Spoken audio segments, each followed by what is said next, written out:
you're looking to pick up some sound effects. Well, welcome to a special grill side edition of the Pop Storian podcast. We've had our on the road edition. Now we're having a char grillin' edition. So, I'm Ben. I'm Chris. Chris, the grill master, over here. We're kind of just doing a short to kind of fill in some of the gaps.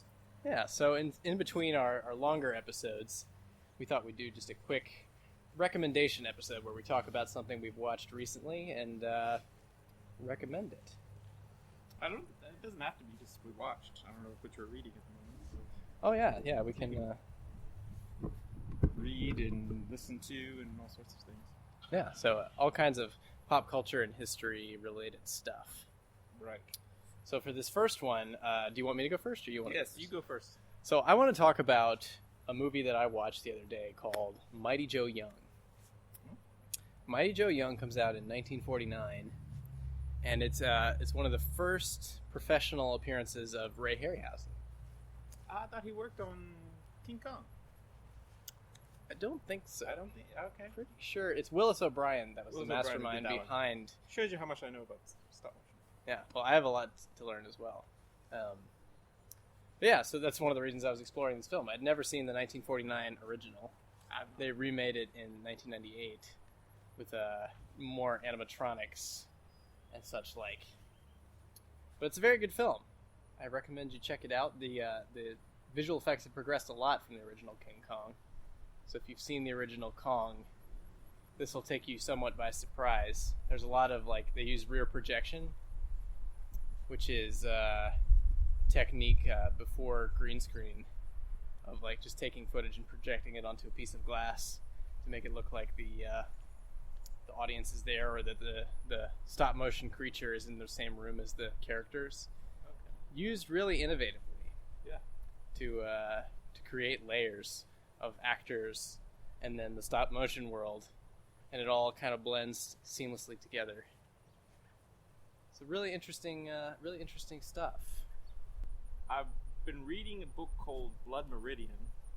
Yeah, let's talk about Blood Meridian. Cormac McCarthy, and I'm not really sure I would recommend it.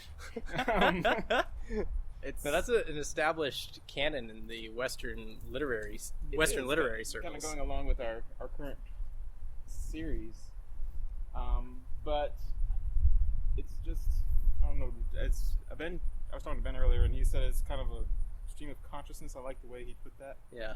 And it's just kind of, you go from point A to point B to point C, but you're not sure how you got there. Yeah. So you're following these characters around, and it's in this linear way, but he pops from one character to the other, and you don't really know much about any of these guys. So it's very confusing to read. It's also philosophically very dark. Uh-huh. There's really no light in it at all. Yeah. So which is, I guess, a staple of Cormac McCarthy. A lot of his stuff is very dark. I read two of his other works. I read No Country for Old Men and The Road, and loved them both. Mm-hmm. Both very thought-provoking. But at least in those, you kind of have a ray of hope. Mm-hmm. In this one, you just know they're all going to die, and it's very bleak. You're just kind of waiting for it to happen. So I'm down to the last.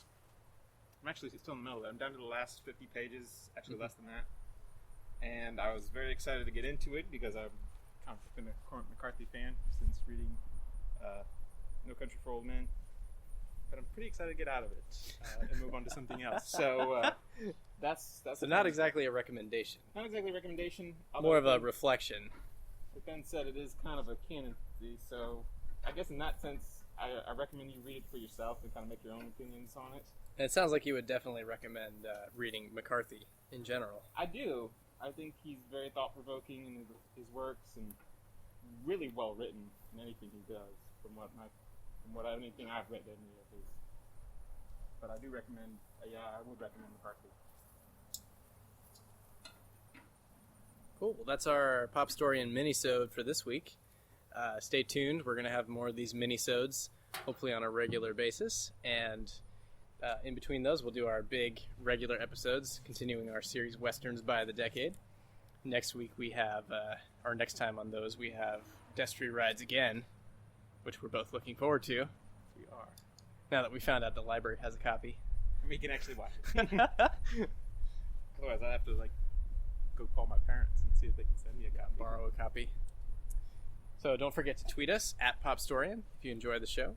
Hashtag PopStorianPodcast. I just made that up. It's our new hashtag. Okay. PopStorian Podcast. We don't have an Instagram yet, do we? We don't.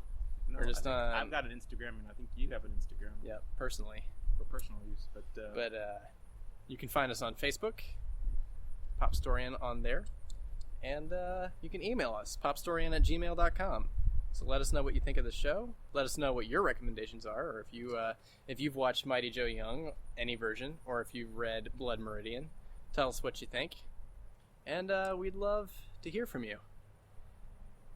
As for right now, I think all the audio equipment's starting to smell like char-grilled chicken, so I'm going to put it away.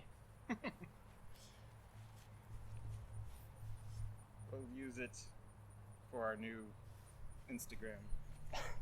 Coming soon, at PopStorian on Instagram. Well, you reminded me, I was like, well, that's